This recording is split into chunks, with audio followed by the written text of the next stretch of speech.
এখানে কচি সজনে ডাঁটার পাতলা ঝোল রান্না হবে, সেই জন্য দেখুন আমি সব কেটে নিয়েছি। এখানে সজনে ডাঁটা রয়েছে, কুমড়ো রয়েছে, ওখানে রাঙা আলু রয়েছে, বড়ি ভেজে রেখে দিয়েছি, এখানে আলু কাটা রয়েছে, আর আছে দুটো কাঁচা লঙ্কা।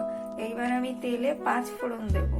দেখুন আমার সবজিগুলো সব এখানে রেডি রয়েছে, বড়ি টড়ি আমি ভেজে নিয়েছি। এবার তেলে আমি 5 ফোড়ন দিয়ে সব সবজিগুলো দিয়ে দেবো।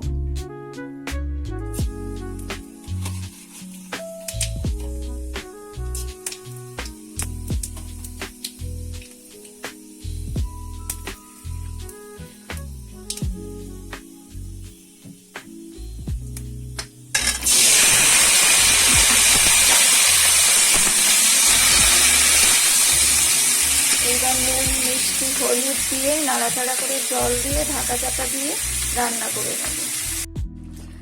দেখুন সজনের ডাঁটার ঝোল আমার একদম তৈরি হয়ে গেছে, রেডি। এইবার আমি কড়াই থেকে নামিয়ে নেব। উনুনটা বন্ধ করে দিলাম, হয়ে গেছে আমার ঝোল। এবার আমি নামিয়ে নেব।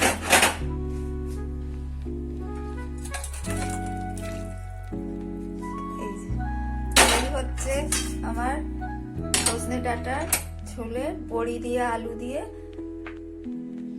পাতলা ঝোল তৈরি হয়ে গেছে।